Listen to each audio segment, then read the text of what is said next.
What's up, everybody? Sitting here with our good friend Chad German, Utah electrician. I don't know if you're in Utah today, but out of the Utah area. But you've been traveling around.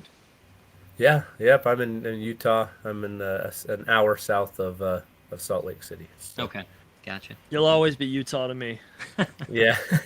Well, I thought if I moved, because I've thought about moving to Mississippi, then I'm like, do I change to Mississippi electrician? Or I've actually thought about changing because the Utah electrician thing was an Instagram Hmm. thing and it was cool. But now I'm traveling, and teaching outside. But it is what it is. I'm known as Utah. I answer to Utah sometimes. People are like Utah, and I'm like, Uh hey. huh. That's right. Yeah, not a bad. It's kind of a cool name, like Johnny Utah from Point Break. Yeah. Johnny Utah. Utah. So for our listeners, anybody for whatever reason, if there's anybody out there who doesn't know Chad German, can you just kind of give us a little bit of a history on who you are and how you got to where you are in the trades? Yeah, I'm a master electrician out here in the state of Utah, and 16 years in the electrical field, running primarily commercial, large commercial. I say running. There was a time I was an apprentice and I was getting kicked around, but for the majority of it, that apprenticeship was so horrible. And you get to a point where you've like, I've ran jobs 3 times the amount of time I was an apprentice, but I remember my apprenticeship way more than all this stuff. So, and I started teaching nights at the school. I was at a little gathering with some neighbors, and one of the guys said, "Hey, they need electrical teachers at the school. They just keep dropping like flies." So I was like, I hated school, but Yeah. let me see what it's about. So I went in, and they instantly like, "Here's your books." Pushed me in the room, closed the door, and there's students sitting there, and I was like, "What did I, what did I sign myself up for?"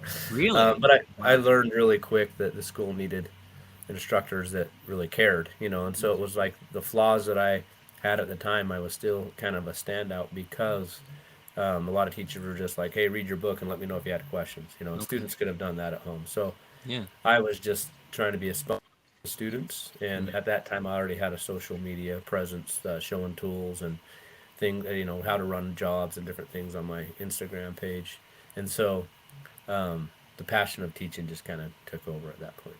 That's cool. Hmm. Yeah, I think it's so similar. It's almost similar to just being a tradesperson in general. Is like there's a bunch of tradespeople that don't care. Bunch of Yeah, them. It's the ones who care that stand out. I think the yeah, ones who draw your attention are just ones that are passionate.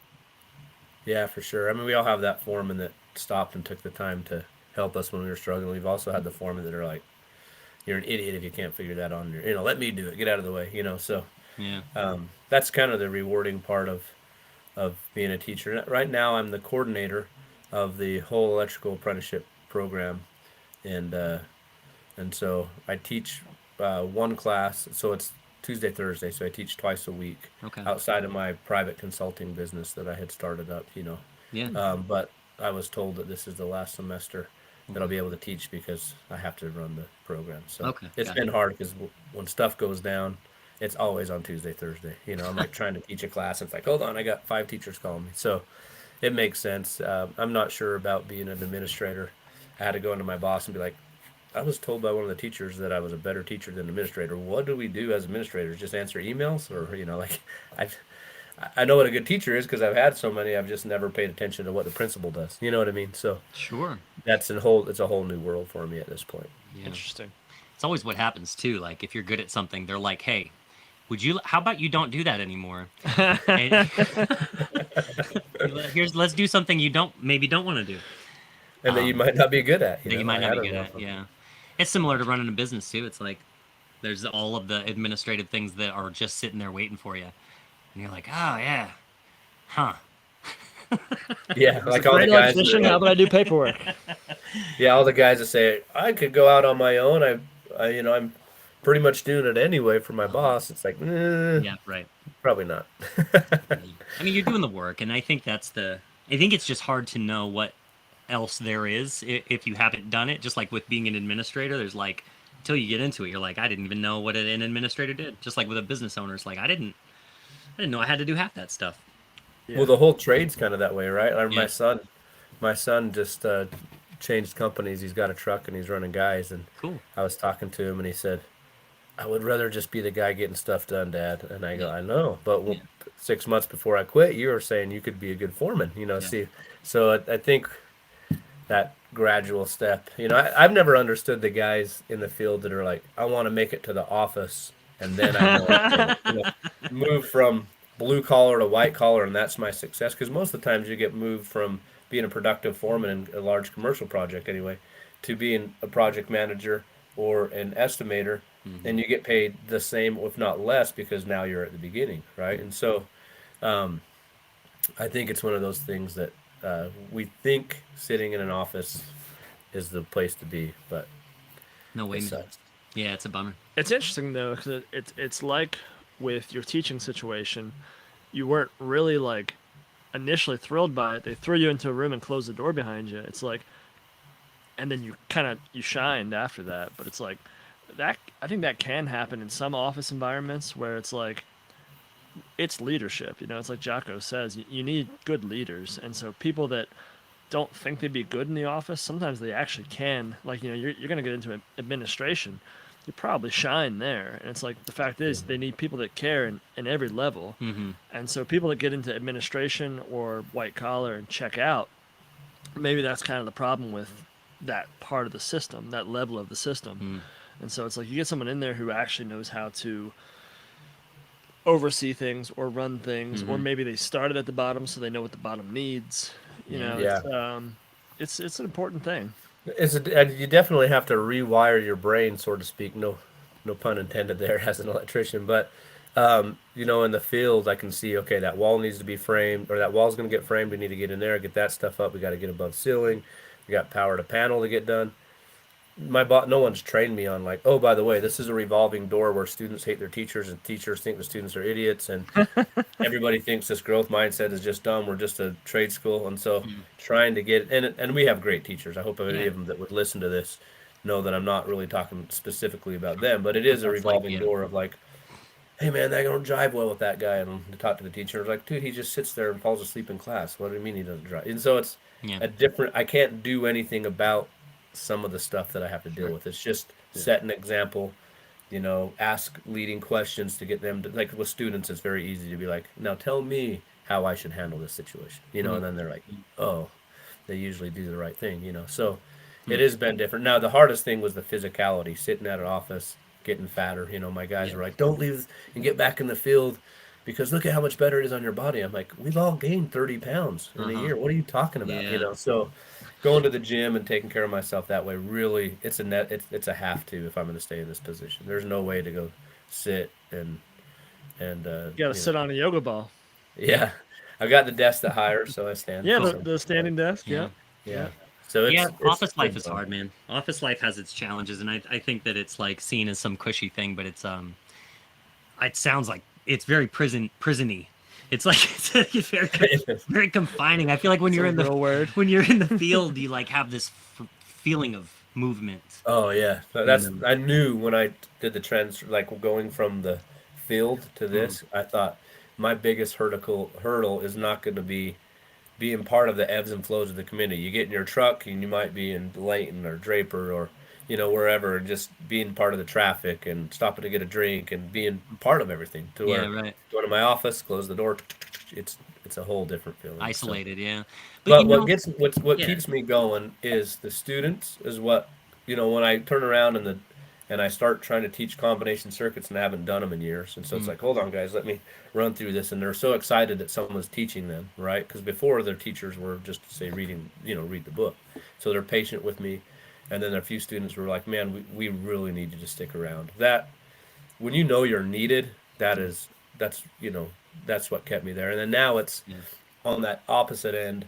I was the teacher that got handed the books, pushed in the door with the door closed. I make sure my teachers have the book set out, their computer logged in, anything that they need, I'm trying to be supportive. So it's just about people Leadership. in general. You know what I mean? And Just helping leadership, like people. Josh said, is and as an administrator, I feel like as an educator, your role is like to change the minds and sculpt the minds of the students. But as the administrator, your role can kind of be like to sculpt the culture of the organization so that those maybe, and I'm just as we say, just talking out loud here, but we maybe it's like those people who, maybe don't jive with the teacher, or the teacher who, maybe whatever, maybe by that culture, by you being leading that charge of that cultural change, and those like perspectives that you have and that passion you have can come through, you know. Yeah, Set yeah, up and it has teacher for fight sure. club. Teacher fight club, that'd be cool. Yeah. Yeah. No, it definitely has. I mean, I think we have four teachers from because it feels like I left 6 months ago and started this job, but I'm on a year and a half now Wow. at the school full Okay. time, and I think we have four original teachers out of the 20 some odd teachers we have. So Okay. it's been nice to when people come in they buy in. And the biggest problem I was told I was going to have was the turnover of the teachers because it's a part-time job for them at nights. Yeah. I haven't had that much turnover, Okay. and so I think that when people are buying into something and they can feel the growth and they can feel that we're doing things for the right reasons. We have teacher trainings. I'll have one on Tuesday, so we have them once a month. Um, I buy them like everybody gets the handbook for the code book and Mhm. just try to make a community feel out of it, and it's Cool. it's made a big difference. Where are you So. finding most of your teachers from? Are they field electricians that you know in the area? Yeah, we have a couple guys that are not electricians. One is an electrical engineer, but he's more of the electronics type, and he begged to be a teacher for so long. He's from a different country, and I can't remember where he is. I, I want to say Argentina, but I could be Okay. wrong. But he is so good with the math, and he's so good with the students, and the fact that he begged and he kept coming to my office, and Yeah. so for a whole summer he would come in twice a week, and I would teach him code, Hmm. and he's doing a really good job. So I mean, I Solid. feel I'm jealous of those students when it comes to the math that they're like the theory that they're learning from him. And then That's I got cool. another guy that's similar, but he got went to the automation program at UVU, Utah Valley University, and he just takes care of the lab, Okay. making sure they understand the motor controls and that kind of stuff. But everybody else is in the field, journeyman or residential journeyman at least, and a lot of the guys because we have a residential journeyman at second year. So we have actually some student teachers. So they got their residential journeyman, and they're in third year. A lot of them are in my class, and then they teach first year or second year. Mostly, That's cool. well, we have a couple that teach second year. Really good teachers. Cool. One of them is like he decided to be an electrician because he watched electrician use videos. Yeah. And then when I told him that I associate with him, he was freaking out, and so but he is like his teacher. His classes are like mine; they fill up in 15 minutes. Like Yeah. he's already got this reputation of like being this. And I go and observe, and he's so excited and Oh man. animated and like high five. And I look over and he's learning load calculations, which is so boring. And like hands are up, and going, That's whoa, awesome. So we've definitely changed the program, and the administration before did the very best they could. Yeah. But I think the mindset of oh crap, we're going to lose a teacher, and that's where your focus is on. The teachers start walking all over you, and then it's like, well, this is a good part-time job. I can do whatever I want for $30 an hour and just sit here. And the coordinator's just like, don't piss off the teachers. I can't find another one, right? And Right. so those are the kind of people that you attract when Gotcha. that's what your mindset is. And Yeah. now I think that where it's a growth mindset and a lot of support and different things that way, we're growing for sure. We're a big program. We're the biggest in the state of Utah for Is sure. that right? Wow. Yeah, we're bigger than the union, and I think we're 500 apprenticeship. So Wow. What's the do your apprentices, do your students come out of your program with a journeyman in the state or masters? Where do they land? no, to even qualify to take the journeyman exam, you Mhm. have to go to 4 years of school. Right on. So you can't even get a journeyman license unless you go to a program like ours. Okay. And the state kind of has the monopoly on that. Okay. So like I work for MTech which is a Utah system of higher education. They have like a bunch of colleges and universities underneath them. It's a state ran deal. So Yeah. the state has a monopoly on all trades. Cool. I like the idea of a like I A didn't. monopoly. I love the idea of a monopoly. No, the just the mandatory schooling. Like there wasn't really much in this area as far as like aside from like if you wanted to link up with the union, there's ABC, right? There's like a couple things around Yeah, here. but you can do that non-union. Okay, I yeah. mean, that's where I went. The tricky is with all right. So if I was going to Utah's program, I'd probably be excited and high-fiving with load calculations and stuff. But Yeah. like the school I went to, it's like My boss paid for the first 2 years. Um, he made me pay for the third year myself, and once I was having to pay for it, I wasn't the program I was in. It wasn't very exciting, and I wasn't learning anything. Yeah. And then it's like for us, we don't we all we need in the field is hours, and we Mhm. can take our journeymans. Yeah. So Oh, gotcha. you can go to school if you want to, but you don't have to. Yeah. And so I took it and got my journeymans, and that was that. But so Yeah. it's like, had I been forced to continue with that program, it kind of would have been a Might have. bummer. Yeah. Yeah, Might but have deterred you from moving so forward, I right? think mandatory, awesome schooling would be great. Yeah. But Yeah, and I'm sure there's people listening that are like, I went to MTech. We're in the process of, those guys might be like, I went to MTech and it was nothing. Like we every did high trade five school has once. its, yeah, like they told deer hunting stories and let us go home early, right? Like that's kind of what I remember. And I had Okay. one teacher that was outstanding, and for the most part, it was like the state issued a competency test back when I went. Like you could have an A in the class, but if you didn't pass that comp test, you didn't pass. I love And that. so our teacher would do hangman with the answers to the questions or not hangman, crossword puzzles with the Okay. answers, and Smart. so like, okay, sweet.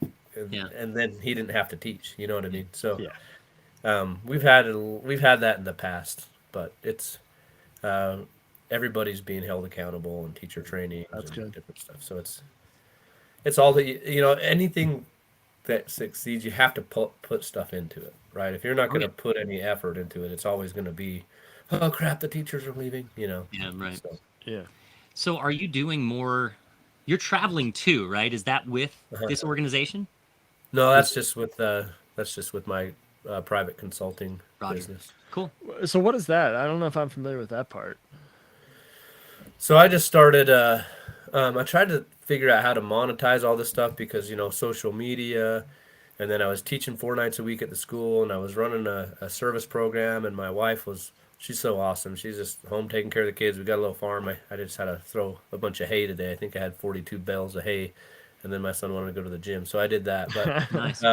life is just. It was like there wasn't a lot of. I mean, in the trade, I mean, 100 and something thousand plus teaching, which is good here, but I was never home. And so it's like social media was, I got to either get rid of it or I got to find a way to Make it work. monetize it. So Yeah. I talked to a few people, a few friends of mine that are, one of my friends named Black, he buys businesses that are failing and then he gets their competitors and pays them a fee, like the consultants or whatever from that company. Like I'll pay you 10 grand to tell me everything that's awesome about what you're doing, and then Hmm. they do that, and then he does better, right? So he Hmm. builds that company up, and then he sells it to somebody else now because it's profitable. So Interesting. I was like, how can I monetize this? And he said, just be a consultant. And I go, what does that mean? And so he kind of led me down that path, and I looked into continuing ed classes here in Utah, Yeah. and they accepted me as a continuing ed teacher. Okay. So then I just posted on social media, hey, I'm going to be doing continuing education, and it because of my social media, just had companies hitting me up left and right. And Yeah. then Paul LaValle from LaValle Electrical in Mississippi said, hey, come out here. So I went out there and I taught them, uh, and then I was like, man, I think I could travel and do this. And I remember a few years before, I took my son to New York, and I had met a bunch of people from Instagram. They all were like, "Oh, you're out here. Let me take you to dinner." I think I It remember was those pretty cool. pictures. Yeah. And why Yeah, sparking and all that. Yeah. yeah. So it was really cool to meet people and to see kind of your influence on the whole country. Because here in Utah, I know, like, I go to the parts store and everybody knows who I am because Yeah. of I did my Instagram Utah electrician. And it got big. Yeah. So then I thought I could start teaching outside of the state, and so I called Rightwire last year out Yeah. of California, and we made something happen. But then Mike Holt called me over the Christmas break, and if you know Mike Holt's Yeah. personality, Mm-hmm. he's like, "What are you doing?" I'm looking at your Instagram page, and your Instagram page, he had me laughing so hard. Yeah. He He's said, funny. "I don't know what I'm gonna get when I watch your stories. Am I gonna get like the biggest rubber band ball getting dropped out of a helicopter, or sumo wrestlers, or hockey?" He's like, nothing about your Instagram page tells me you want to travel and teach. So It's good he's like, advice. you got to push it. So then I started Yeah. doing it, and it just got big this year. So I'm Yeah. going. Awesome. I'll be in Philadelphia with you boys at the end of the year, Ow! and Yeah. then I got New York, California, Mississippi. That's all right now. So Sounds like fun. That's awesome, dude. So you're doing like group lessons? You're going specific to like private companies and teaching, or what exactly? Is it seminars? What exactly is it? Yeah, so continuing ed, the state tells me I have to teach certain criteria. Like NFPA 70E, you have to teach 4 hours, and everything else has to be code based. Changes And to so I had to changes come to up with, code. yeah, so I had to come up with courses and put it on the state website. So it's like Cool. grounding and bonding. What was the other one? Navigating the code, and then code changes. Code So updates. Yeah. so those are the three that I have in the state of Utah, and then so I got like Brigham Young University. I teach over there. I teach every major company in Utah outside of Hunt Electric and Ryan Jackson. If you guys know who he Sure. is, he's Yeah, got a huge presence out here too. Yep. He just got really busy with some other stuff and told me he was going to shoot me some work. So Cool. we'll see how that goes. But, That's awesome, man. and then as far as like the traveling, I just find a place. Like some people from San Francisco really want me to go out there, so I'll probably go out there this year or next year. So Cool. Okay. It's the beauty of this whole social media world, right? Is like you could travel the country and never not have a couch to sleep on or a Yeah. person to hang out with. It's pretty cool. So Yeah, I when actually when you go up to Philly, are you doing so at Nika? Are you doing something? Are you doing any classes or anything? No, that'll just be with Dustin. I'm Okay, still cool. doing a lot of stuff with Dustin, and actually that just picked up a little bit more. So Cool. What sort of things are you guys working on? some of the stuff he's asked to keep it on the down low. It's Yeah, big of stuff course. for him. I'm excited. He's, you guys know how I feel about him and about Brett, his business partner. Those guys are solid dudes. But Yep. I'm doing some stuff for code changes with them 2023. So I have to do that anyway because that code change stuff is coming out here soon. A lot of states are going to start adopting the 2023 code. So I have to have my head in that book anyway. Yeah. And so helping him build the content out for 2023. That's awesome. I make some money and he gets his content and I go that way. So it That's kind awesome. of helps us both out. So That's he's great, got man. some other stuff in the works though. Yeah, he always does. Dustin it's just a train that's keeps on running. Yeah. Yeah, picking up He speed. is. It's awesome. He's got a big team though too. I think a lot of Mm-hmm. people don't realize how many people are that help keep that going. You know what I mean? Cool. And it has to be that way. I mean, it's like just what we're doing here. Like as we move and grow, it's like it's a lot. It's a lot of stuff. And yeah, as you grow, you need the team. Yeah, for sure. Yeah. This is like a business, you know. You guys like are, a business. you guys could definitely probably get bigger if you wanted to, but it's Kinda. about growing right, you know. Yeah, it's about growing right. It's about finding. We want our audience to be as authentic It's hard to as find possible. talented people who want to work for free. Yeah, so hard. You know. So Hey, if you figure that out, I got some teaching positions. It's very rewarding. The students love you. They never complain. Doug and I aren't motivated by money, but for whatever reason, anyone we want to hire doesn't feel that way. Yeah, I think we could. We're we'd like to grow this. We we just did our first live sit down. It's outside of the Austin trip we took. We did our first like at a space sit down with somebody type recording, and it really feels right. I feel like that's kind of the way we're gonna try to stage more of those and have more of those kind of definitely when we go to Nika and all that. Yeah, we that's didn't really get a chance to have an interview with you in Austin. We were originally hoping to, but yeah, the live dynamic, this is good. Riverside makes this nice, but like the live dynamic, we sat and talked to Josh Birch from J Birch Electric, and it's just like it's like you're hanging out with somebody. Yeah. Yeah. It takes it to a different level. So that's definitely something we'd like to do more of. Yeah. Yeah, the only one I've done was Dustin did a live with you guys. He did one with me as well, and that did it just feels Yeah. better. I don't know how to explain it. Yeah, there's something about the in-person feel. You're drinking beers together, you're sitting and chilling and shooting the shit, and it's just like just hanging out. And I think it captures that. This does too to some extent. Yeah, well, and especially there's nothing Well, wrong. I think too a big aspect, like knowing you guys now, because hanging out with you guys and laughing and waiting for my dang freaking what did I order? Those stuffed bell peppers. Those things were normal. Waiting for those and getting to know you guys. It was good. So now there's that personal relationship that before, not that I you feel like you know somebody, but you don't know them until you meet them, right? Yeah. So you don't know them until you see a baggie on the street that someone tells you to pick up, and you don't do it. You So just glad. look at each other and go, "This is a trap." Walk Still off. glad. Still glad we didn't grab that baggie. Yeah, it's funny, like Austin, man, awesome experience. So much brisket, and then when you ordered those stuffed jalapenos, I think is what they were stuffed Yeah, with brisket. They stuffed the jalapenos with brisket and breaded it. dude, they were huge. They were like baseballs, and well, I was kind of getting frustrated. Like, okay, I was getting I gotta get back because I think I had an interview with Tool Up. Is that what it's called? Yeah. Yep. The girls at Tool Up, they wanted me to do some stuff for them, and I was like, crap.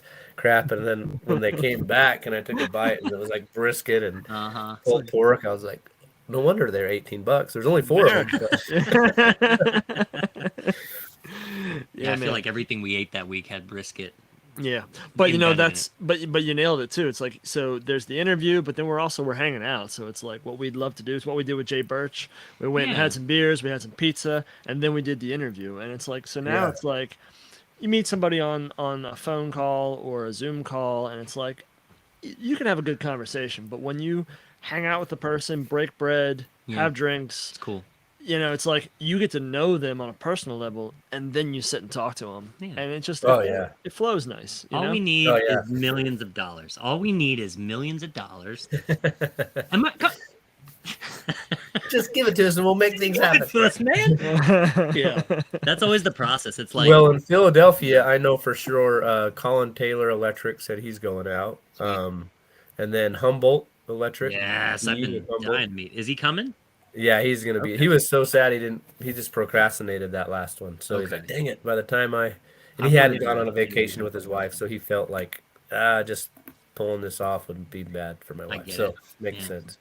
Yeah, But- his whole operation. The I love when somebody clearly discovers a niche, and then like goes with it, and they're all of the grow facilities that they have automated, and it's amazing. It's so cool. Yeah, Yeah, that's awesome. yeah. Yeah, he's a good dude. So I think that we'll get a big turnout there. It So should be fun, man. It's we're really looking forward to it. Yeah. that's awesome. So what kind of we're about to go sit in a 2023 code update class here in the coming month. What are some of the, if you want to talk about it, what are some of the updates that you've been? It's like, Doug, I don't want to talk about work, man. I like it. Yeah, So there's some cool things like they went through and changed kind of not the layout of the code, but I mean it feels different, right? Because they went into the style manual, and from my understanding, they had kind of gone away from the style manual that NFPA wanted them to go by. And I mean, when you have so many different 18 panels of code making people making decisions, sometimes you get lost in the weeds, and so they had to bring some stuff back. So all definitions are now going to be in Article 100. So like 250.2 used to be definitions for grounding and bonding. That's no longer okay. going to be there. And then All definitions are 100. yeah, so all definitions. So that'll be nice. And there's just some things that it feels like for students and for the average electrician. And I do think they did a lot of things also to help inspectors clarify some stuff. So, for an example, 210.8D is going to be a new section that talks about appliances, which used to be in 422.5. It's still there in 422.5, appliances that require GFI protection. But they're also going to have that in 210.8D. And a lot of that, according to Ryan, I talked to him and said, why is it, why did they put that in those two places? Because didn't they want to get rid of repetitive information? And he said, yes, a lot of that is to help inspectors with dealing with like tile guys and appliance guys that put in appliances. So it makes sense to me because every appliance is part of a branch circuit. Yeah, So true. anyway, so you won't have to, like, where does it say a dishwasher has to be GFI protected? Oh yeah, it's in appliances, and Okay. that's going to have its own list in 210.8D as well as in 210 or 422.5. So So kind it of cool. sounds like they did something similar in 2017 code cycle where they kind of restructured things. So Yeah. it sounds like restructuring is kind of the big changes that happened here. Yeah, I think they have to do like for an example, you guys know the definition within sight, right? Have you heard that Sure. definition? Yep. And it says with no walls or barriers and within 50 feet. Right. That became a code in 110.29 now, because there's enforceable language in that code. So it was a definition, Hmm. which technically they couldn't really get you on the definition, but now they put it in the code in Interesting. Okay. 110.29 so that they can say, okay, this is against code because it's not in sight. Got So it. they got some lawyers involved. There's a lot of lawyers involved, I'm sure. Guaranteed. Yeah. Okay. Interesting. Yeah, I'm always interested to see like how it's such a massive piece of work. It's really kind of unbelievable. I bought mine a couple Yeah. months ago and haven't Yeah. opened it yet. The So, 2023. 2023. There's another big thing where Yeah. they took medium voltage. So since there's so much customer owned utility now compared to what there used to be. Right. Like in different sections it would be like part 5 is over 1,000 volts. Right.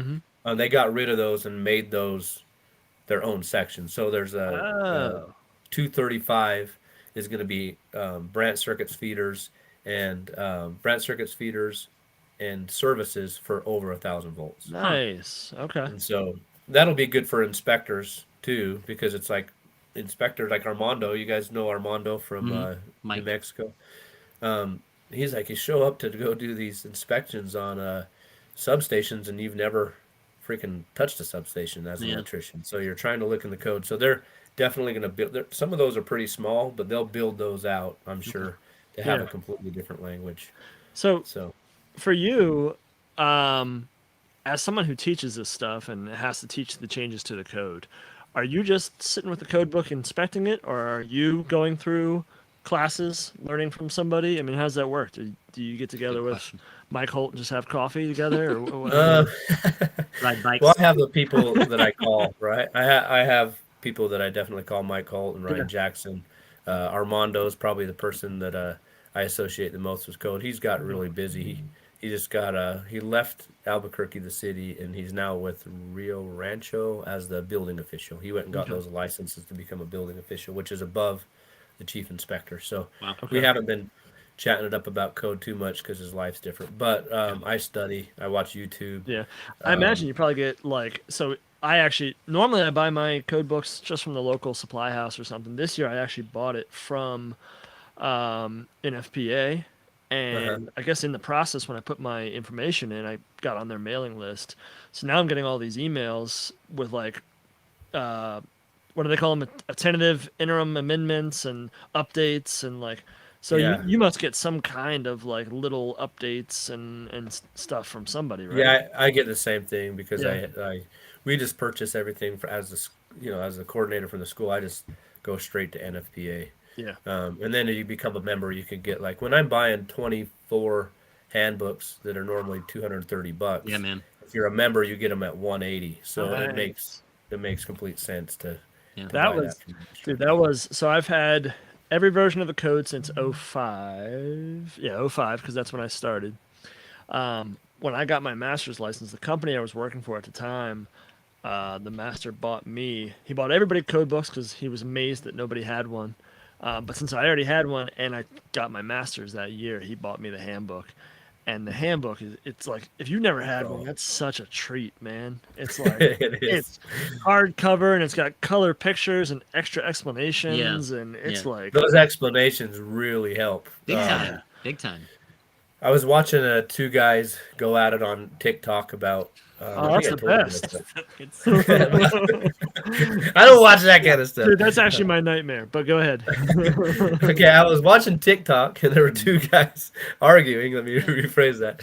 Arguing about a code, and it's 210.8A5, which says all basements have to be GFI protected. Everything in a basement 250 volts and less. Okay. And that's in 2020 here in Utah. That's a big deal because Yeah. I'm in my basement right now in my son's bedroom because they're doing crafts upstairs, and my kids will not listen when I say be quiet. Right? They just don't. So I just go down to my I love glitter. Right. so I was listening to these two. Paul Abernathy was one, and another guy named Chase Too Cool on Instagram. And Chase Too Cool was saying, "This guy's an idiot," About Paul? And Paul Abernathy was saying, "This guy's an idiot." They were going back and forth, tagging each other, and Paul was saying, "Well, it's because if a basement floods, you can, you know, you can get shocked by cords or whatever." And then Sure. Chase Too Cool was saying, "Well, concrete is considered grounded, which is correct, and according to 110.26 condition 3, it does say concrete is considered to be grounded, right, in that one specific area." So he's like, that's considered to be grounded. So if you're walking down there barefoot and you touch something, you're more likely to get shocked. And I thought, I'm going to the handbook for this. Yeah. So I went to the handbook, and it said most basement floors are considered conductive, and you would be considered grounded, and moisture table. So they're both right. They're just Yeah. arguing. But if they would have looked at the handbook, they That would sounds have had right. it. That sounds like the exact definition of an online electrician battle, though. They're both right. They both have some sort of point that they're finding, and they're just like at each other's throats. Yeah. Well, people ask me if I go to the Facebook groups. I know like Armando loves going to those Facebook groups and listening to the arguments, and I'm like, I can never get like 50-50 down the line. And then you get the troll in the middle. Dude, it's not just one. It's like so Doug knows Seven trolls going my at two problem dudes with this. debating it. Well, we had a job 2 years ago, and I had an issue that I just couldn't find an answer to, and so I went on to some some electrical forum, and I read it, and I was like, oh, interesting. That didn't help. So I went on to a handful of other ones, and I noticed this pattern, and it's like one person, sometimes a homeowner or sometimes a new electrician or experienced electrician, puts the question out there. One person responds kind of correctly, and then it just devolves from there Yeah, it goes into this back and forth immediate of people, downhill. Yeah. like people quoting code from like 8 cycles ago and dropping the mic, Yeah. and like, it's just like, it was just aggravating because it's Yeah. like, and then you got the original guy who asked the question who's like, okay guys, thanks, Yeah, that's how it's it like, is. Well, I mean, that makes sense too, because the state's all over the place. Like Mississippi, or the country's all over the place. State, country's all over. Mississippi, they have every city has a different adopted code. that's how Yeah, we are. that's how Maryland Yeah. is too. And Washington D.C. Counties, yeah. Notoriously, Washington D.C. was on the O2 cycle until like 10 years ago. Yeah. Oh, really? Or less, 8 years And ago. every county has a different AHJ and Yeah. a different code cycle. It's changing. I So think. we did a well, I don't think so. No, because I think the state's taking over. They're the taking over the masters and licensing. journeymans, but they're not taking over the. I mean, at some Yeah. point, some of these states are going to have to. Like, if you look at Hopefully. 220, they basically took. I had 220 memorized. I was so excited. I could just. 220. That's Great. the- I don't know. We're changing to 220. They basically took 220. All the same content is there. They put it in a hat and they pulled out different numbers. So now I got to change 220.42 is now 220.45, and it becomes a game in your head. But then I'm going to become that guy like back in 2020. right. That used to be 220.14. Yeah. But they added like vehicle chargers in 220.57, which has never been in the code book before. Yeah. It's 7. I think we talked about that when we were in Dallas. Yeah. That's right. Yeah. Load or not Dallas, calculations. Austin. Sorry. Yeah. Because it makes sense. It's Yeah. it's the first massive residential load that now is taken at 100. It's 125%, continuous, right. right? And Yeah, so- and they added on there that it can't be lower. Like the dryer rule in 220.54 says nameplate or 5,000 watts, whatever That's- is larger, yeah, right? yeah, It's the that's same right. thing in 220.57 for the vehicle charger, but it's 7,500 watts or less. So Okay, got you it. can never go smaller Yeah. than 7,500 Yeah. watts.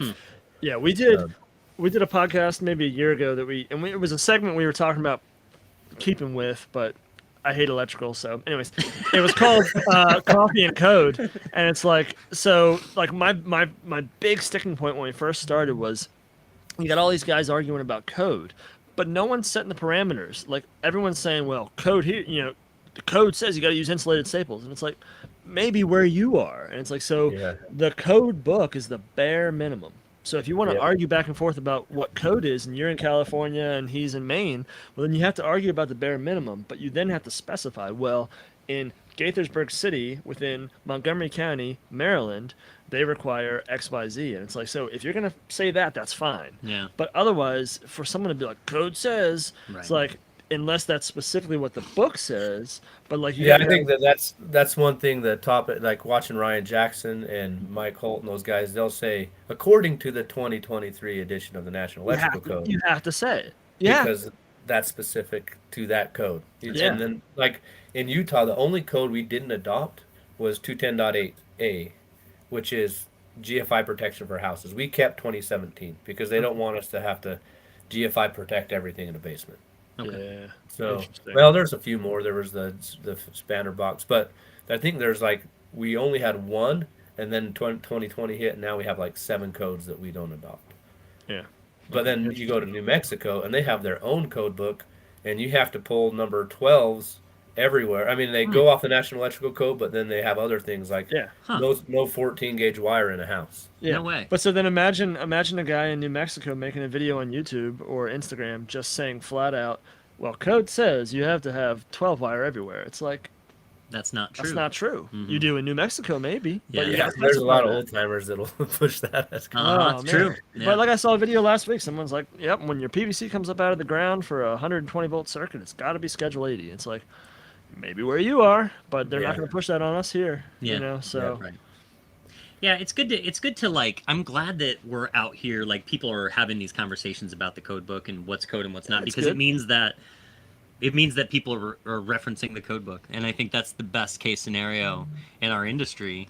Because I feel like our training setup was different, obviously, than what we're hearing about Utah, where there's this you've got to go to school to get your license. You know, like Josh said, here we just have to get our hours, and so the pitfalls that exist there are many. Like, for example, if you don't have a master or a journeyman that's teaching you as you're coming up and showing you referencing code or getting you familiar with that setup or where that, it's like there's so many people who think they know what the code is because somebody told them something. Mhm. And I can't tell you how many times you reach out and you have a conversation with somebody and they're like, well, a guy told me that was the code. It's like, yeah, but verify that. Like, we all hear stuff. It's like, I worked with a dude Yeah. who had been in 20 years, and I said my typical, well, have you verified that for yourself? He said no. I said, well, grab your code book, and he goes, I don't have a code book. yeah. And it's like, Oh yeah, you guys would be shocked on how many people will pay $100 and something bucks to go to a code class, and don't have a and- book. and then, like 2 guys out of 40 have a book. And like I said, my students, and even I get frustrated, and I don't want them to get mad and not come back to my classes because they're like, that guy was a course. jerk, But at the same time, I'm like, you know how much pressure that puts on me to be such a dynamic, awesome teacher that it is burned in your brain for 2 more years till your next code class.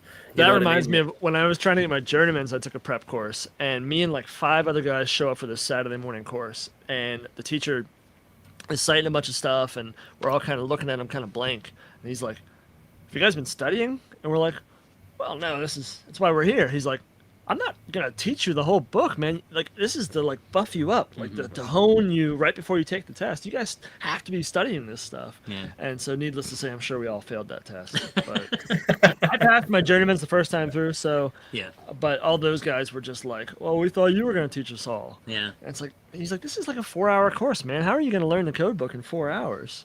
Yeah. Yeah. So there is a lot of pressure on teachers, especially because of just expectations of students, right? Right. Yeah, They- yeah, students have to and participate. inevitably, as an instructor, I'm paying attention because my boss is the most visionary man I've ever met. He is my superhero, right? Like Whoa, for real. this guy is a That's super awesome. educator, awesome dude.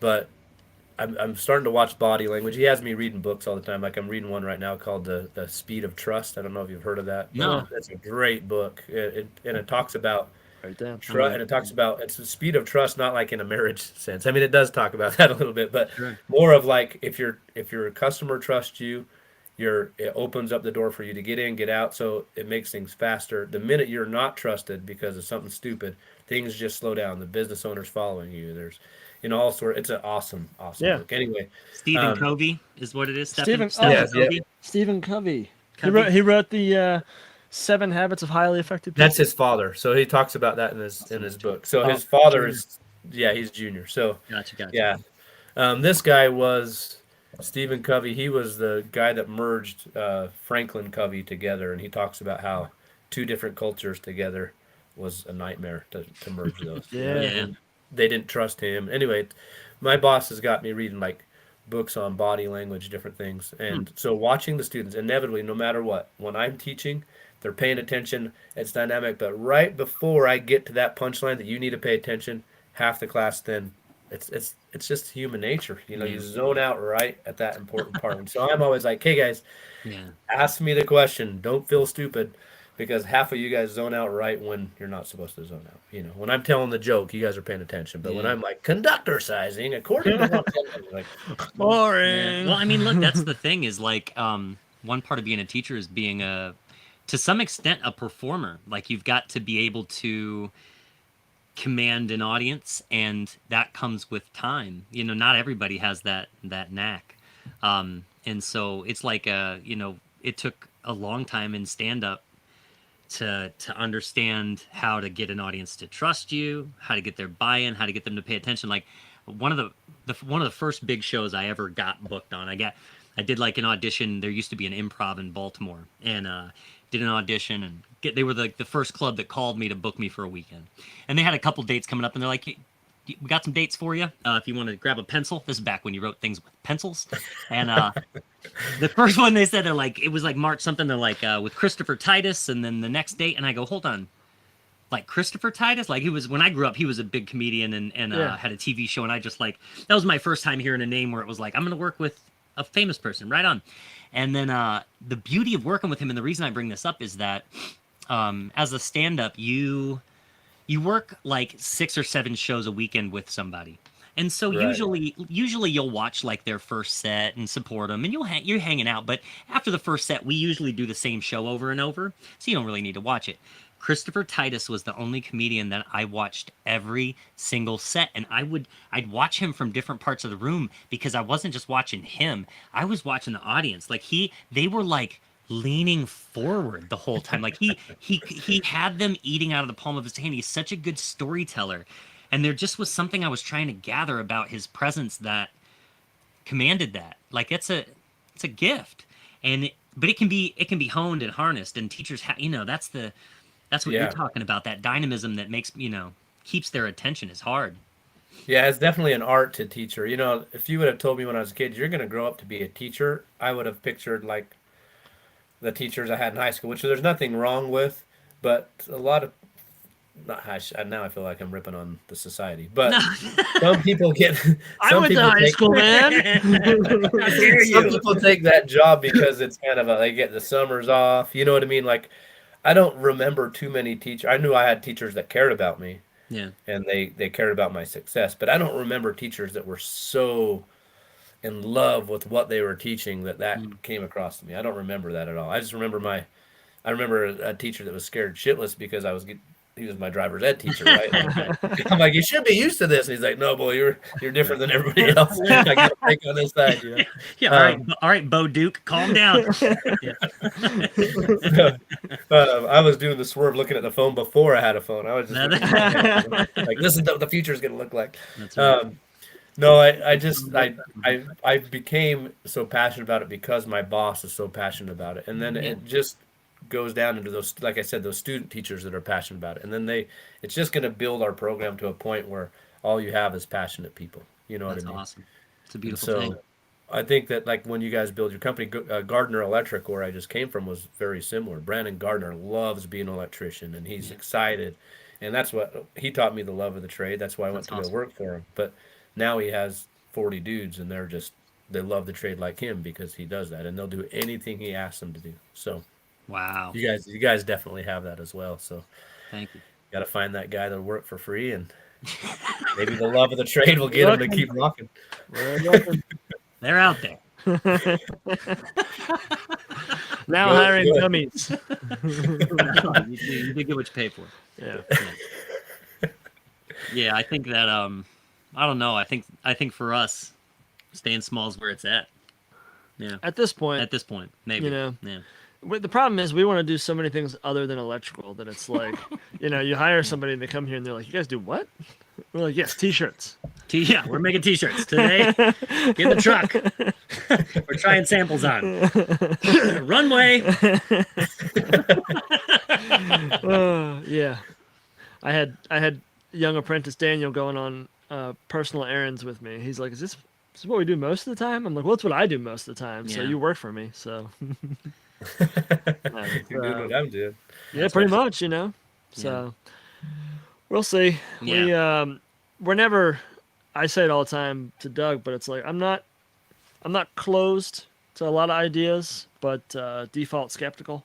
Hmm. So Yeah. I have to be really well convinced as to why we should do some things. Hmm. I'm learning that. Well, that's good. Working with Josh, I'm learning how to like present things to him.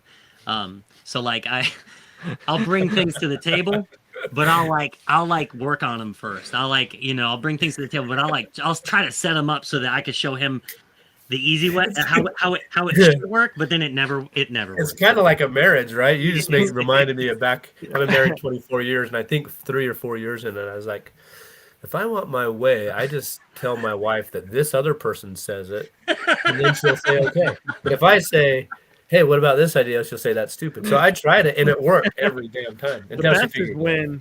when he signs up for some technology and asks me what I think if we should go that way. I'm like, we probably shouldn't. And he's like, thinking about it. I'm like, you already signed us up, didn't you? He's like, I did. Let me show you how it works though. Let me show you how this works. And then it takes like a half an hour and it doesn't work. I'm like, let me. It drops out on us. He's like, I'll figure it out, and then I'll bring send it you a back. link. I'll I'll bring send it you a link. Well, I think that's important though, because with Gardner Electric, when I left K2, which is a bigger company, I was running like big Kroger grocery stores. We have Smith's Marketplace here. You guys probably have something different for your Kroger stores, but I was doing those, and he was like, "Hey, come work for me. I'll pay you the same." And I'm like, "Well, how many guys you have?" He's like, "It's just me and some returned missionary kid." And I was like, "You're gonna pay me the same to go rope a basement? Sure. I don't have to deal with all these dudes."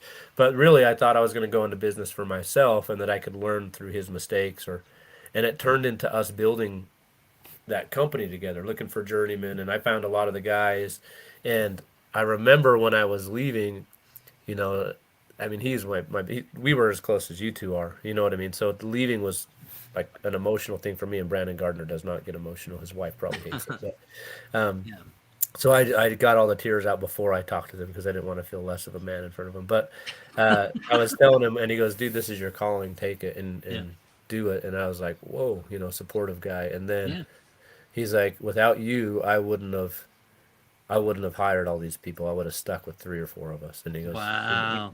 I know financially how well he's doing. Now I know also how stressed out he is with having Yeah. a huge company, right? Sure. But he is more on that like, I remember when he went to hire my brother-in-law. I think that's the 4th guy he hired, and he was kind of starting to trip out. And I go, "Brandon, what's wrong?" He goes, "He has kids." He goes, Yeah. "You have kids, I have kids. He has kids." Yep. He's like, Good luck "I got to sleeping. put food on the table for those kids." And I go, "Brandon, stop. You're Yep. they're giving those kids' dad an opportunity to have a job. Yep. Without you, he would have a job somewhere else. That's true. Yeah. But because of you, he has a great job with you."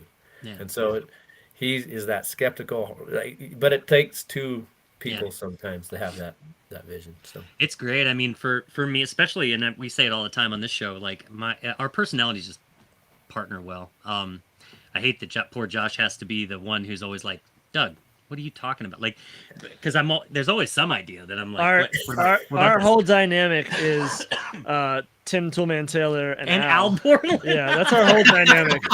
That totally And Doug's the star and the one with the ideas, and I just tell him I don't think it's a good idea. That's probably not going to work, Doug. I'm like, yeah. Well, let me play around with it. I'll bring it back. Let you know what I think. have you guys ever heard of the poem called "If"? Yeah. I just played it for my son. My dad used to. I heard it last time you and Doug talked. I heard Oh. you mention that, Wow. and I looked it up on the spot. Oh, So- it's a life changer. My dad, when I'd get in hockey, I would turn around, and if someone stole the puck from me, I'd just turn around and whack him in the back with my stick. And my dad's like, "Son, what the heck? You can't do that." I'm like, "It's hockey." He's like, "The point is still to put the puck in the back of the net, So, Yeah. and I was really good at that, but the other teams knew just get under Chad's skin, and he's Push going your to buttons. start swinging. So I'd be in the penalty box, and my dad would be on the outside. "When you lose your head and all belts, can you keep theirs around you? You're a man." And I'm like, "Shut up." And then after he died, I was working out one day and listening to some motivational thing, and that came on, and I listened to the whole entire thing. But in there it said, and this is the only one that bothers me, it said, "If you can make your dreams your master, but not be mastered by your dreams. Wow. Not be controlled by your dreams. And I think me and Doug are dreamers and we want to do Big these time. things. And so having you there, like, okay, we gotta not let the dream become our master. Well, it's hard for Um, Josh too, because Josh is a dreamer too. He just is naturally discerning. He was born in January, when it was oh cold yeah, and one of bleak. those As the guys. folks born in those Strong winter folks baby. Yeah. if you're born in a snowstorm, you're gonna be skeptical. I think you're gonna because Yeah, food is scarce. I was born in May, late May, easy breezy. You know what I mean? I Is there some sort of science behind that? There's gotta be. I'm there's a, sure there there's is. a theory that cultures that had to like in like the Viking cultures and stuff. There's a theory that because death was around every corner with just the weather and stuff, that they had to engineer ways around it, which is like where Christmas comes from. It's like they had to get through the darkest time of the year, so they come Sure. out with a holiday. Sure. It's like you're gonna die, so let's come out with the best wood stove in the planet. Yeah. It's like the Yeah. Swedish have like the best axes and wood stoves and some of the greatest technology, and the reason is because otherwise they've just got cold, dark, Nothing. Oh. 3-4 Yeah. months of like just terribleness. Yeah. You guys get a lot of winter up there, don't you? Not I mean, really. obviously. Once upon a time, We used when to. I was a kid, I felt like there was tons of snow around this area, and this has We've been been like hit so enormous- hard this year. We're on Wow. like a big drought. Like, you guys know? Have you heard of Lake Powell? It's a Mhm, big sure. lake out here. That's my family. People go down to Lake It's- Powell, and Yeah. and it's pretty much dried up. But Wow. this year we've had so much snow, and it's that like it snows really hard, and then the next day it rains, so it melts. Wow. Like there's wow. constant. You can see your grass and you can see snow, and it's just been the longest winter. It's so cold, and it's Wow. just been like, but the winters before have been kind of sparse, and so. Yeah. Mike was a kid, like you guys said. Growing up, it was slide off your top of your house into the snow with a sled. Yeah, I Nonstop. did that in '96. Yeah. This has been like our warmest winter in a long time. It's like 65 It's degrees beautiful right today. now. I mean, it's nice. Yeah, Got the short windows sleeves. open Yeah, in People in February. Buffalo are saying bullcrap. Yeah. Yeah. yeah, but, Maryland's interesting like that. yeah. Yeah. I don't know. I You guys think I don't know if you believe in astrology, but yeah, January makes me a Capricorn. So I don't know how I believe. I mean, I believe in everything pretty much. I'm a weird guy Yeah. that way. But then I look at like my brother's a September baby and I'm September, and we are completely polar opposite Yeah. people. yep. You know what I Yep. mean? Like I'm hot-headed, aggressive. Um, just me. My brother's more calm and collected, and Yeah. so Interesting. we're just way different. I can't say I believe in any of it, but I like the coincidences that arise. Yeah, And it's a lot of interesting, those, right? like a lot of the stereotypes for my my time of the year do line up. In terms Mm-hmm. of like, I'm really outgoing and comfortable with people I know pretty well. Kind of cold towards others, and then just like driven to be in business in some way, Hmm. but not necessarily like super dreamer.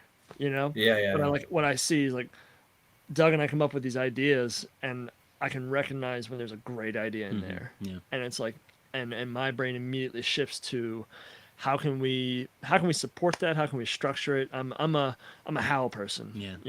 Yeah. I'm Which is awesome. infrastructure. So good. It's So like good. Yeah. how can we make it work? And if something fails, how can we do it better? Yeah. And That's so awesome. it's I love like that. And it's such a good dynamic. Yeah, for definitely to balance my energy out. Yeah, I don't know if I believe in astrology either, but I sure do like having an excuse for all my inadequacies. I'm a It's like, No, I don't what do you expect? I'm a Capricorn. Yeah. You know? When I say I kind of believe in everything, like when you were saying he was born in the winter time, Mm-hmm. that's going to change you. Like There's the something to that. atmosphere, Yeah. I know the atmosphere in which you come has a Yeah. huge play. I think so. Because of what I grew up with in my life, which wasn't the best. It also gave me an advantage over some people because Yeah. I'm more tenacious. Yep. You have to be coming from my walk of life. You know what I mean? So, Have you ever read Malcolm Gladwell's book Outliers? uh-uh. Oh, it's That's a awesome, good dude. His whole thing is Malcolm Gladwell, and it's kind of tongue in cheek, but he's basically saying he doesn't believe in true talent in the way most people think of it, like a gifted level of talent.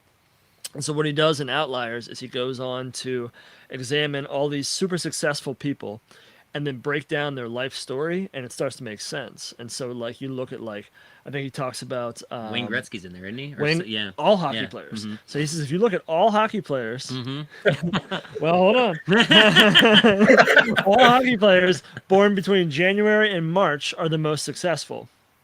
And the idea was for him, and he goes on to list a bunch of them, but the idea was that because when you're little kids, those kids, the way the school system works, um, the age cutoff is like December or something. So basically, the kids in January are the tallest in their class at that time. Yeah. And so what happens is when you're 7, being a little bit taller than another 7-year-old is a big difference. And so you're naturally athletically you tend to be a little more gifted. And the theory there is that then your coaches go, well, that kid's going to stand out, so they give him more coaching. And so basically he gets more of the resources. And then it's like so the idea is that like when you break, he's basically going through like who's the other one? I can't remember. It's been a while since I've listened to The guy who does computers, who's trying to buy up all the farmland. Bill Gates. Bill Gates. So he He talks is about Bill buying Gates, right? He's like, so, but he says what a lot of people don't know about Bill Gates is that when he was 12, he lived right down the street from one of the biggest supercomputers in the wasn't it? world. Yeah, something which like that. he was one of like 4 Berkeley. kids who had access to a computer back then Yeah. in the 60s and 70s. And so Yeah. he spent all day, every day there. And it's like, so yeah, he probably had some great ideas, but he also had access to something that nobody else did. Right. You know, you look at like Tony Hawk, right? He grew up skateboarding. I wanted to skateboard when I was a kid, but I grew up in the country. We had like a paved road. Yeah. You know, I just couldn't Yeah. do it. And so it's like his whole thing is that like there's a lot of factors that go into why someone becomes who they become. You know, where you're at, who you're surrounded by, Yeah. you know, combined with Totally maybe true. natural talent. He talks about the Beatles. That one's really interesting. Mhm. It's You a good know? book. Yeah. Yeah. What did you say it was called? It's called Outliers. Outliers. Mhm. Outliers. Okay, I'll remember that. Yeah, man, really My interesting. son doesn't have any paper. I mean, that makes complete sense Mhm. to me. You know what I mean? Yeah. As far as I definitely am where I am today from and who I am, as far as like how I operate because of how I had to operate. at a So, young age. as a child, you had a rough upbringing. Oh yeah, I mean, Yeah. I'm at this point where me and my brother got into a little disagreement earlier last week. We don't talk that much, but I was just like, was it really as bad as what we tell everybody it is? You know, because when you're a kid and things were bad, you internalize things Sure. Yeah, Differently. maybe- Everybody maybe a stepdad. has a different take too. Your brother Yeah. would have a different take than you would have. So like I was kind of looking back, going like, I don't remember it being as bad. I mean, I guess I don't have those emotions tied to those things that happened to us when we were kids. And so my Sure. brother's like, Chad, you know, remember the time that this happened? And I was like, oh yeah. And he's like, that's bad. And I go, yeah, it is, but it didn't affect me. That's a problem, Chad. Yeah, he's like, David- you were pressing that in the back of your head. I'm like, I don't feel like this weight. I think I've let it all go. You know what I mean? But I also am wanting to take ownership about what's real and what's not, Yeah. because I think that's how you really kind of grow. So, I mean, there's some advantages. For example, my mom would kind of not want us to destroy the house. We lived in a bad neighborhood, so she would go to work and she would just kind of open the door, put us all out, lock the door, and say, "Okay, fend for yourselves." And so, Right. me and my brother, had to learn. We had my 2 sisters with us how to become social, and how to become people's friends, and That's right. and so we could get lunch with. We'd go to different neighborhoods at different times so that we could have lunch with different people. And there were a few moms that were like, "You can come here every Tuesday," because they kind of caught on to what was happening. Sure. But my people skills came from that, guaranteed. Or being, a guy owned a roller hockey rink here, and he would come to the high school, pick me and my brother up, and then feed us and make us do homework, and then he would let us ref and play hockey for free. Wow. Well, my aggression being around hockey from the age of 14 to 18, just every single day, this violent, what's in Sounds this awesome. head came from that, Dealing with all my those sense of January humor. hockey players. That's right. So, But yeah, I can relate to that though, Chad. I really can. I had a similar upbringing where we were very much on our own Lord of the Flies style with the neighborhood kids included, and it was just the 80s too. Yeah, maybe. Where it was just like my mom would say, she's like, "Come back at lunch. Don't come in." Yeah. Off you go. And I agree. There was a lot that I try to do the same for my 6-year-old to some extent, where we've got this neighborhood where it's kind of an open door policy and the kids all play. But a lot of that is just like non-parent directed play is important for kids to Yeah, like you're saying, to develop those skills of like, how do I interact with people? How do I start a friendship? How do I maintain one? yeah, Without your parents stepping in. yeah. And I don't know if it's time and age, the time, and like there's a lot of kids on our street. They're just playing video games at the moment. I don't know, but when I was a kid, we played street hockey in the streets. Yep. Kids from all sorts of neighborhoods would come down. We played basketball. Yep. There was no dull moment. I mean, I remember some summers you're sitting there like, what do you want to do? I don't know. Mhm. I don't know. Then Sure. so you break out into your, different friends want to do different stuff. But Yeah. it was more of a, okay, I want to just sit and watch uh, Red Dawn or something. I'm going to Sure. go into the house. So as it's different. Like there's definitely kids on my street, but my kids go out and they just play with each other with their Yeah. bikes, and it's kind of sad a little bit. But Yeah. I mean, that was just my upbringing too. I feel like, it's so funny. Like, you'll hear so many electricians talk about like how they were when they were younger, and you hear a lot of electricians say like, I like to take things apart. I always wanted to know how things worked, and I was always interested. And even at a young age, I had tools in my hands, and I was like, Serial killers say the same they thing. do probably. But you hear that a lot, where there's this.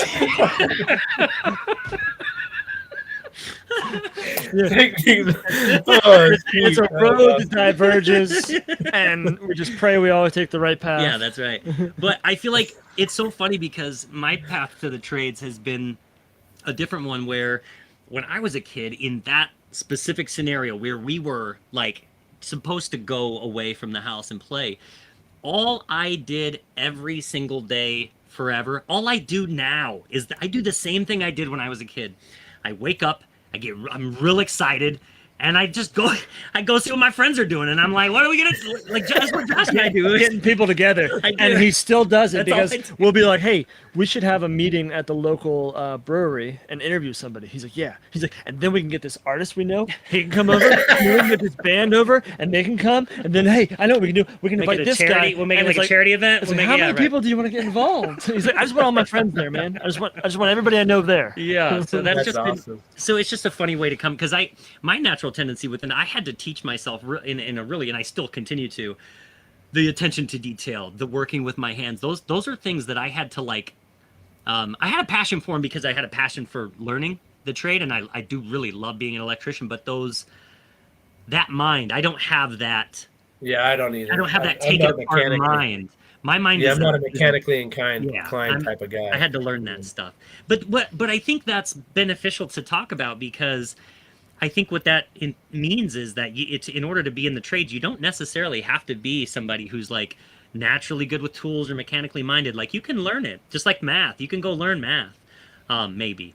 But same with the trades. It's like, there are other skills that maybe you have that can like the skills that I developed are good Yeah. for business, or making a business. Well, I think especially because that's where it's like everyone's going to start off early in the trades, but you need people to come up, and we need quality inspectors, and inspectors that have been in the field are great, and we need quality teachers. And teachers who have been in the field are great. And so Yeah. it's like a business owner who's been in the field you don't have to be. I mean, plenty of people can start businesses. I know a guy who started a plumbing company and had never been in plumbing, Yeah. and I'm sure he did all right, but it's like, Yeah. I feel like when you get into the trade, if you're not necessarily the same as everybody else, that simply means that you're going to end up in a different role later on down Probably. the Yeah. line. Right. you know? Yeah. And that's critical. It is. Yeah. And the thing with people is, I notice, and I think I talked to you guys about this, and maybe I'm wrong. I talk to people about it all the time, but when I watch people, I realize where people's strengths are on the opposite end is where their weaknesses. So when I was running that Smith's Marketplace, or the Kroger grocery store, I had a guy. Two of them, they're both Brian. One Brian was social, loving, outgoing. He didn't get crap done in a day. Like he knew what he was doing, but he was too busy high-fiving people and what's up. And then I had another Brian that I was always like having to put out fires. Like if he could pipe like a machine.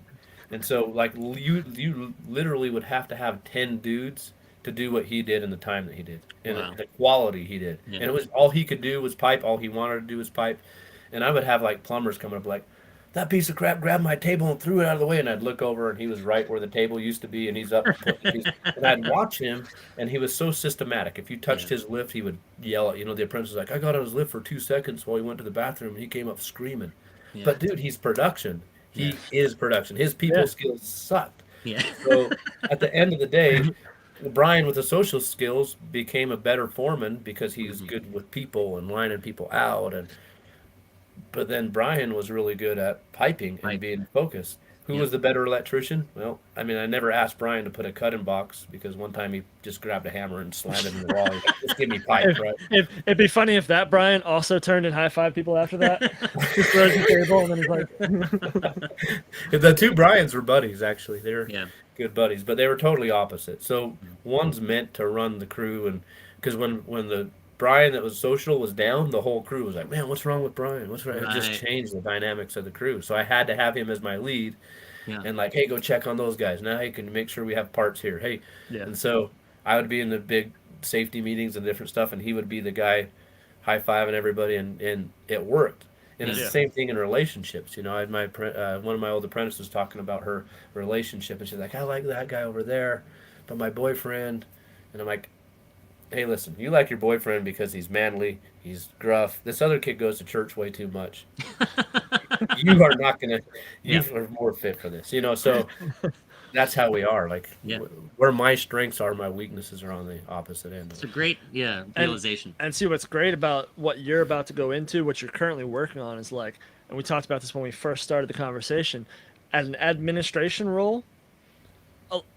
Neither Brian, maybe they know their strengths and weaknesses, but a lot of people in life just don't know what their strengths and weaknesses are. Hmm. It takes a good teacher or mentor or leader to see that guy, shouldn't be around people, or Mhm. let's give that guy some high fives over there. It's like Mhm. whatever it is, it's like that's where we need that as well. Good It's like leadership. good leadership To and good orchestrate. mentors Yep. to kind of say, yeah, it's like they're all a bunch of like they're out there doing their thing, and rather than try and squeeze them rigidly into a mold, it's like, no, you know what, we need to give that guy more pipe work. We need to give this guy, maybe he should be a leader, or a teacher, because he's good at talking to people. So it's like, as you come up into a different role, you start to look and see people's strengths and weaknesses and Mhm. where they be good. Yeah. It's Yeah, like, I think I'm excited to, and I watch my boss all the time. He's really good at advocating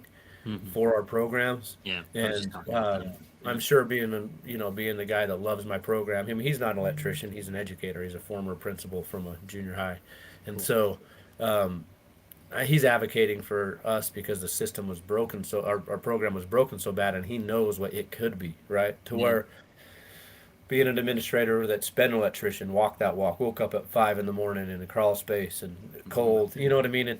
Sure. It's different, and I do advocate probably more than I realize I do for my guys. Um, for an example, they were talking about um, mental illness. Hmm. I'm part of a committee at the school on mental illness, and Oh, wow. everybody's talking about, my students will come to me. We have cosmetology and culinary arts and nursing and phlebotomy. They have all Yeah. sorts of stuff in our college, and so their take is younger women primarily. And my Okay. thing with mental illness is a lot of these guys, they're the last thing they'll do is go to their teacher and be like, "Dude, I'm struggling," because so many guys in that class are having to provide and keep going and do what the boss says, but yet get paid the least because they're apprentices and be to the job site and prove to their boss. Like those guys, the last thing they're going to do is whine. So we have to have training for our teachers to be able Wow. to see those things. If I wasn't a trades guy, I probably wouldn't even have thought of that. You know what I Yeah. mean? I guarantee it. Yeah. Yeah. Yep. Yeah. Mental. We've talked with a few folks about mental health, mental illness, in particular among men, particularly in the trades too. It's just the culture around Yeah. guys, and like you're not going to be you don't want to be the one guy Yeah, in a group of guys that's like, I can't handle this. There's this stigma, but it also, we all feel it. I think it goes for just about every guy out there who might be struggling with feeling depressed or overwhelmed or stressed out, and they feel like I think we feel like, well, these other guys can do it. yeah, What do I have to complain about? Like, they're not complaining. How come I can't do this? As yeah. opposed What's to wrong? just saying, this is where I'm at. And you know. Yeah, and maybe that's the thing. It's like maybe, you know, it's all about how learning how to talk about it. So it doesn't have to be. A lot of guys when they hear mental health, they're like, "Oh, come on, don't not at work. I don't want to hear that at Yep. work." Yeah. And it's Yep. like, well, maybe it doesn't have to be. That doesn't have to be the term we use, or maybe that's or how we.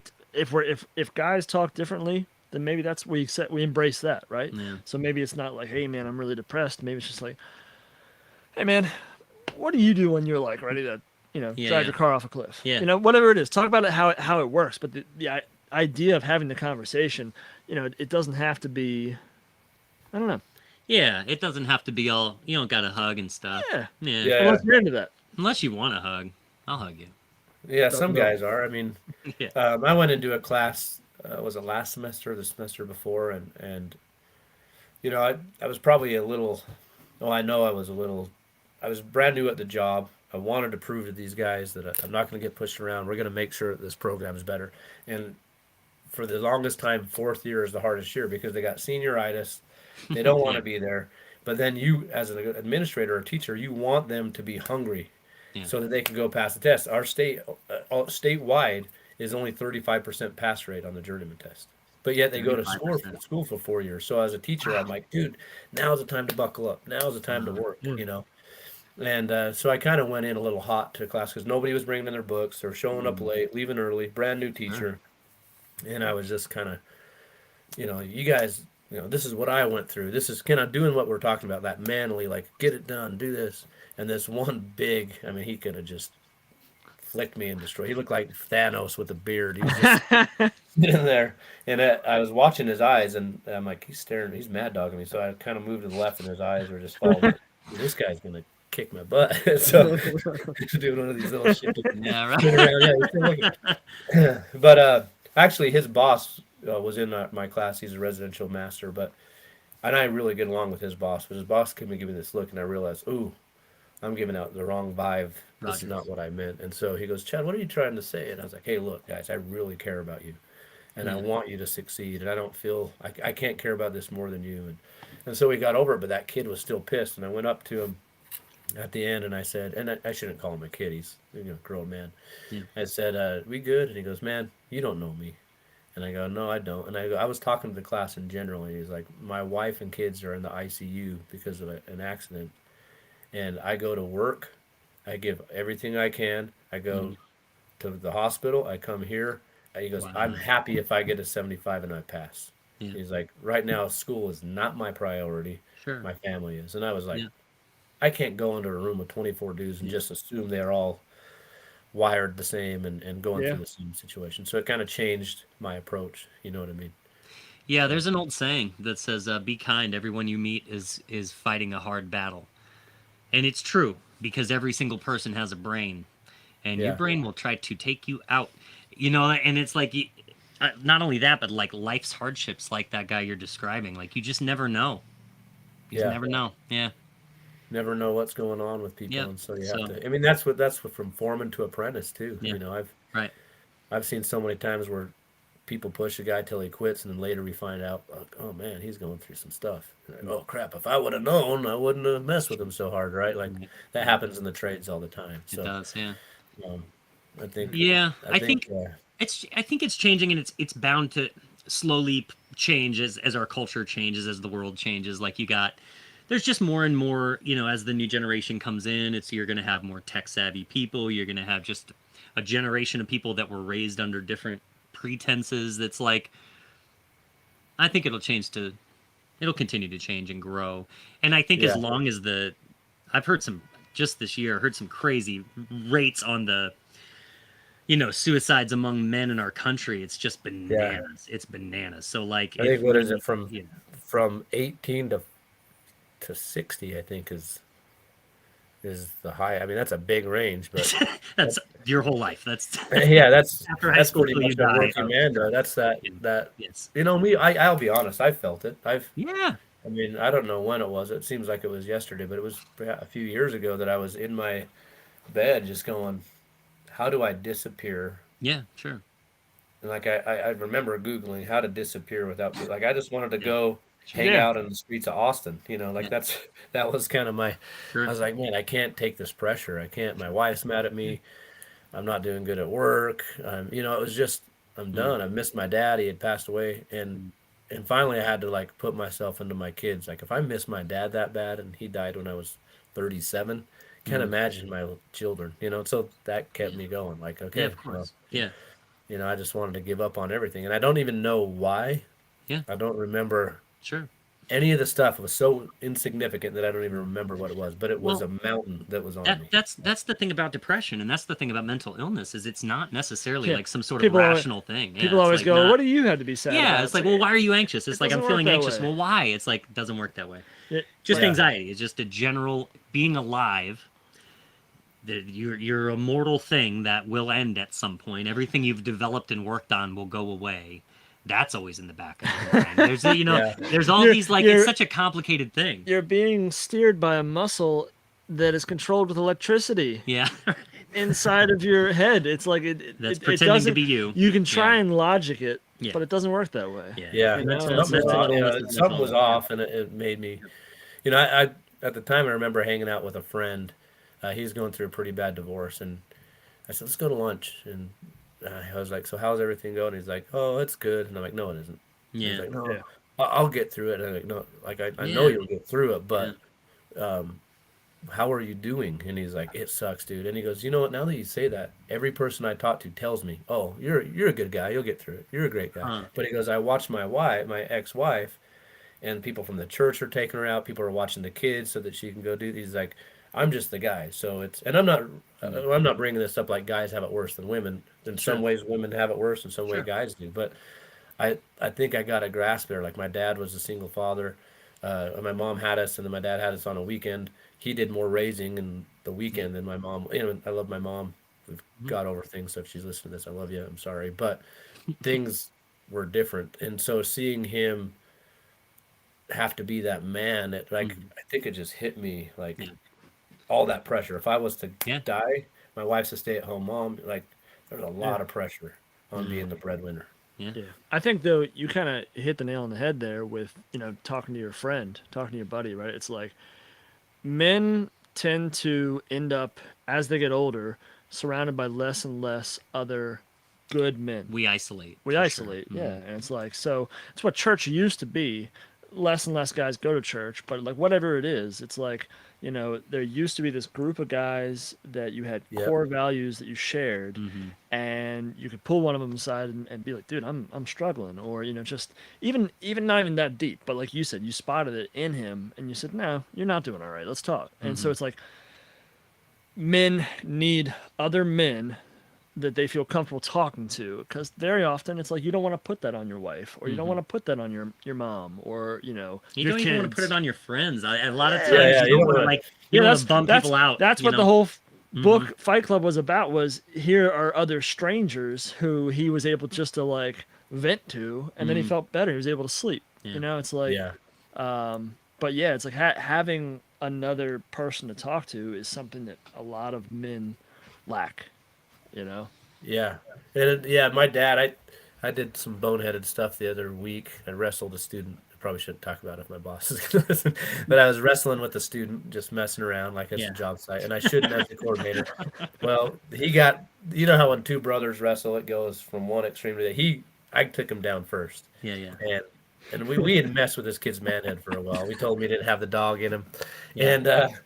and he's like, German, let me show you. And then anyway, he ends up getting stitches because his hand hit the vending machine, and I was afraid I was going to lose my job. So I was like, Wow. I tried to talk to my wife, and she's so like, you're the provider. What are like, you know how women are. She just shut down, like, I don't want to talk about it. Wow. I was like, I don't know who to Who do I get a talk hold to? of. Yeah. So I Yeah. called my brother, and he kind of was like, oh yeah, bro. Like we don't talk that often, so it's like I would just go tell your boss and whatever. You can find Yeah. another job tomorrow. But um, I talked to Mike Holt about it, and he was just like, like, hey, you're a man. Take it. You got to do this. You got to, Yeah. that kid came. And the kid did kind of say, let's do this. And then I Yeah. took Sure. Yeah. him down. He's Yeah. like, you're a man. This 20-year-old kid came at you and you took him down. And I did stop halfway through, like, hey, bro, I'm going to lose my job. This is getting Yeah. a little. Yeah. Uh huh. You hit my head again against that machine. I'm going to bite your throat. So we got to stop right now. So that's that's where that was going. But I realized that how few. I mean, I have friends, but you don't want to throw up your problems all on somebody who you know has those same type of issues. You know, if I, Right. you know, I have a lot of friends that if I call, it's like, oh man, I'm so sorry, and they can't help you because they're dealing with their own demons and their own stuff at home. So it is nice having somebody that's older that's can take the time to, Yeah. you know, to look back. How's the vending machine? It was moved a little bit. I didn't realize how rough it got. Now the funny thing about the whole thing is one of the kids recorded it, and I asked him, "You better get rid of it." 'Cause he's gonna put it on this, and I'm like, "Get rid of that! I'm gonna die."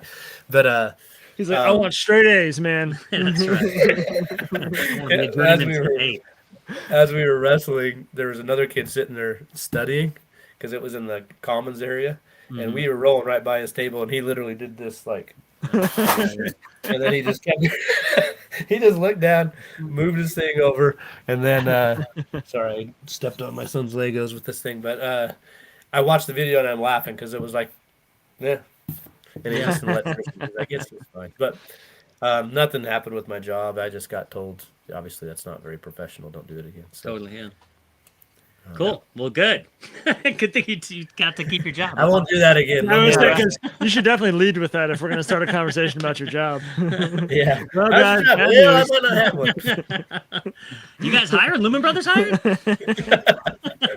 Mandatory dude, wrestling here. I had like 3 jobs lined up before that next day because I was afraid that I was going to get like, ooh, a project manager job for There you go. Hey, man. awesome. Hey, The that's beauty of the trades, yeah. right? Beauty of the trades.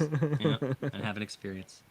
Awesome. Well, hey, Chad, look, we could talk all day, but we don't want to take up any more of your time. We appreciate all your insight. It's awesome catching up with you. Yeah, dude. Yeah, man, what do you got that you're really looking forward to this year? Like what's really coming up that's like got you excited?